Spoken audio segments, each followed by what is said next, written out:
La question complexe de savoir pourquoi les personnes pauvres restent dans la pauvreté suscite de nombreuses réflexions. Malgré les efforts déployés pour lutter contre ce fléau mondial, la réalité persistante est que la pauvreté continue d'affecter de vastes segments de la population. Pour comprendre cette situation, il est essentiel d'analyser les multiples facteurs interconnectés qui contribuent à maintenir les individus dans un état de privation économique. Parmi ces facteurs, on peut citer le manque d'accès à l'éducation, les limitations des opportunités d'emploi, la discrimination et les inégalités, les cycles de pauvreté ainsi que les problèmes de santé et de logement. En explorant ces différentes dimensions, nous pourrons mieux appréhender les défis complexes auxquels sont confrontées les personnes vivant dans la pauvreté et envisager des approches globales visant à briser le cercle vicieux de la pauvreté et à promouvoir l'autonomisation économique.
Les filles, en particulier, peuvent être désavantagées et confrontées à des obstacles supplémentaires pour accéder à l'éducation dans certaines régions du monde.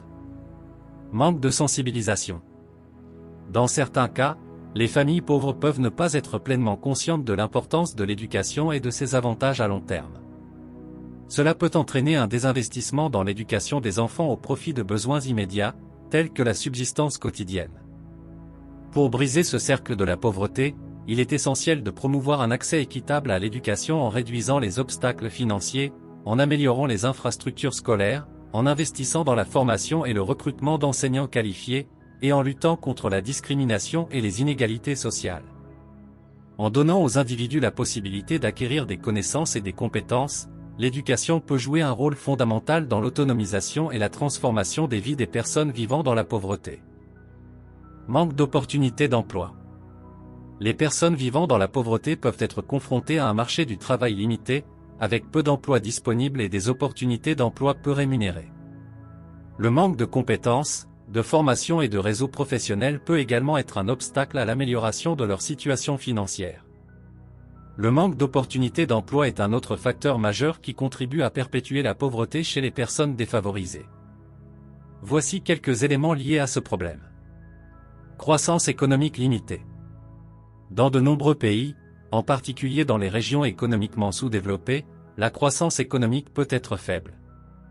Cela se traduit par un manque d'investissement, de nouvelles entreprises et d'emplois créés, ce qui rend difficile pour les personnes pauvres de trouver des opportunités d'emploi décents. Disparité régionale. Les opportunités d'emploi sont souvent concentrées dans les zones urbaines, laissant les régions rurales avec peu d'options de travail. Les personnes vivant dans des zones défavorisées ont donc moins d'opportunités pour trouver un emploi rémunéré et sortir de la pauvreté. Manque de compétences et de formation. Les personnes issues de milieux pauvres peuvent avoir moins d'accès à une formation professionnelle et à des compétences spécifiques au marché du travail. Cela limite leurs chances de se qualifier pour des emplois mieux rémunérés et les maintient souvent dans des emplois précaires et peu rémunérés. Secteurs économiques limités.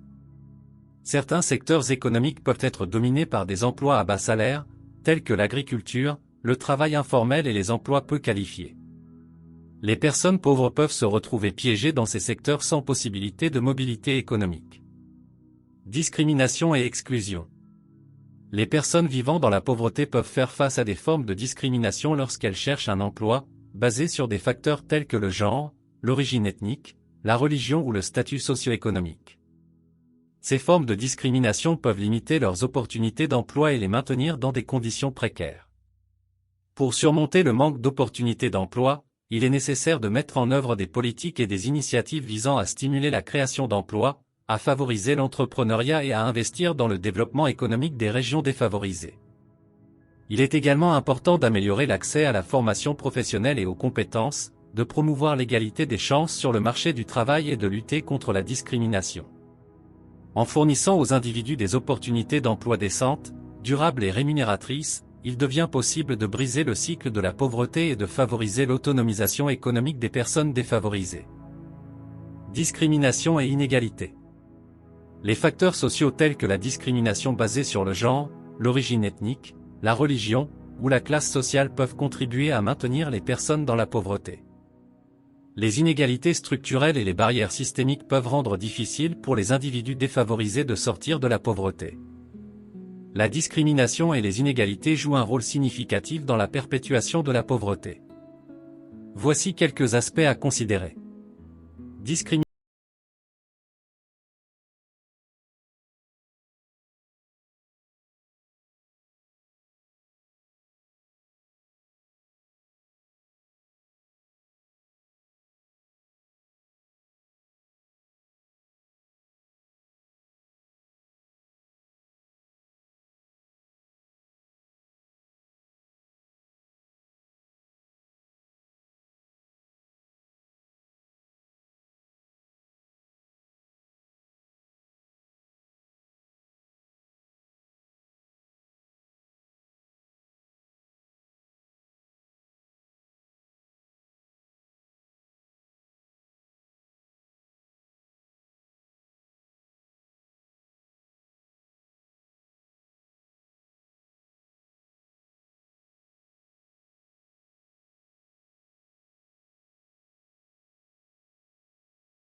Et les inégalités, des mesures doivent être prises pour promouvoir l'égalité des chances et garantir l'accès équitable à l'éducation, à l'emploi, aux soins de santé et à d'autres services essentiels.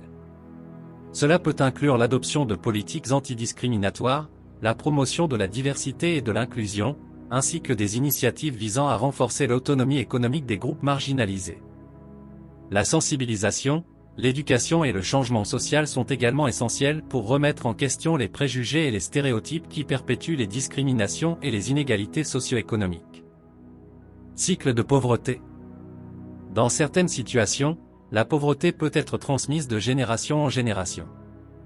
Les familles pauvres peuvent être prises dans des cycles de pauvreté en raison de l'accès limité aux ressources, de la précarité des emplois et des conditions de vie défavorables.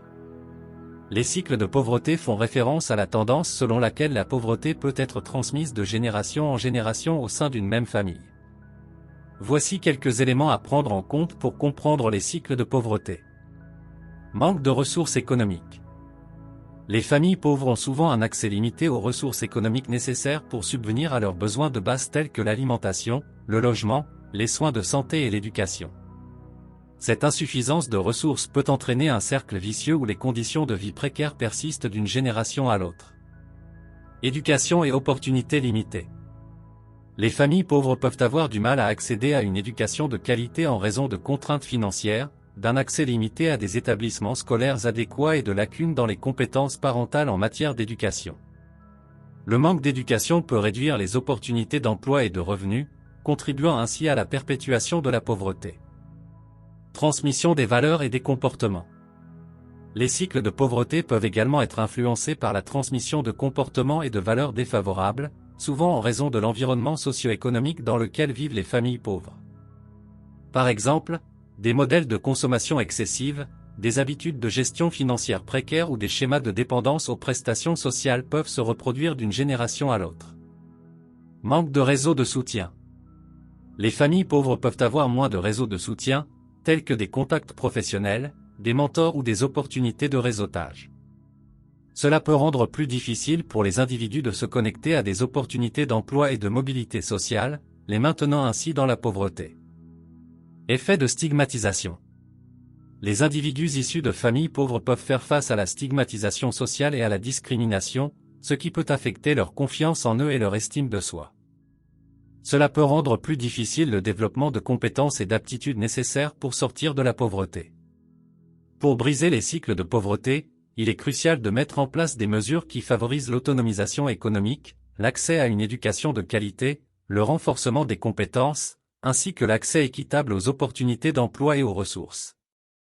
Des programmes de soutien aux familles, des politiques sociales et économiques inclusives, ainsi que des initiatives de développement communautaire peuvent jouer un rôle essentiel pour briser ces cycles et créer des opportunités d'amélioration économique et sociale pour les générations futures.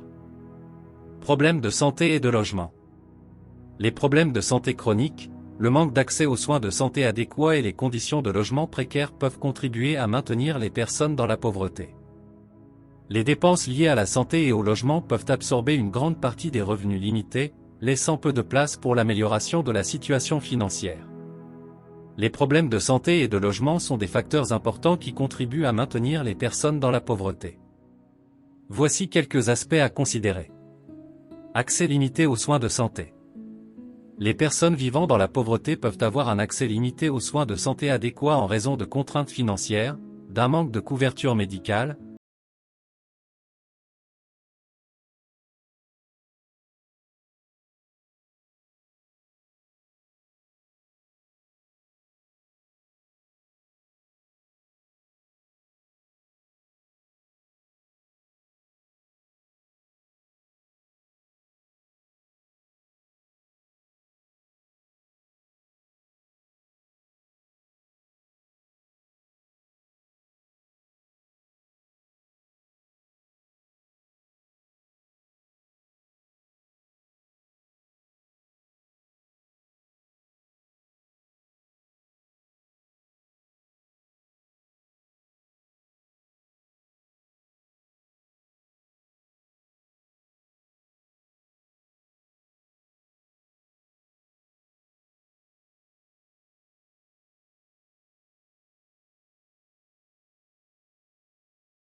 factures de services publics et au déménagement fréquent.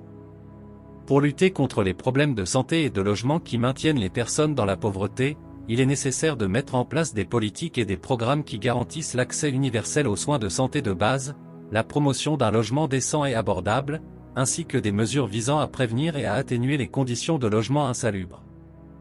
Cela peut inclure des investissements dans les infrastructures de santé et de logement, des programmes de protection sociale, des initiatives de sensibilisation à la santé et des interventions ciblées pour répondre aux besoins spécifiques des populations défavorisées.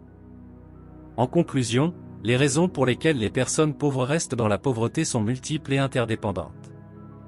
Le manque d'accès à l'éducation, les limitations des opportunités d'emploi, la discrimination et les inégalités, les cycles de pauvreté ainsi que les problèmes de santé et de logement créent un ensemble complexe de défis qui perpétuent la situation de privation économique. Comprendre ces facteurs est crucial pour mettre en place des initiatives efficaces visant à briser le cycle de la pauvreté. Il est essentiel de promouvoir l'accès équitable à une éducation de qualité, de créer des opportunités d'emploi décentes, de lutter contre la discrimination et les inégalités, de soutenir les familles défavorisées pour rompre les cycles de pauvreté, et d'assurer des conditions de santé et de logement adéquates. Cela nécessite des politiques et des programmes gouvernementaux inclusifs, des investissements ciblés, une collaboration entre les secteurs publics et privés, ainsi qu'une sensibilisation et une mobilisation sociale pour favoriser le changement. En fin de compte, il est essentiel de reconnaître que la pauvreté n'est pas simplement une question individuelle, mais plutôt le résultat de systèmes sociaux et économiques complexes. En travaillant ensemble pour éliminer les obstacles structurels et offrir des opportunités équitables, nous pouvons créer un avenir où les personnes pauvres ont une réelle chance de se libérer de la pauvreté, de réaliser leur plein potentiel et de contribuer au développement durable et à la prospérité pour tous. Il est important de noter que ces raisons ne sont pas exhaustives et que chaque situation individuelle est unique. Les solutions pour lutter contre la pauvreté doivent donc aborder ces problèmes de manière holistique, en mettant l'accent sur l'éducation, l'accès à l'emploi décent, l'égalité des chances et la protection sociale. Je vous invite à vous abonner à ma chaîne pour ne pas manquer mes prochaines vidéos. N'hésitez pas à laisser un commentaire ci-dessous et à partager mes publications s'il vous plaît. Merci.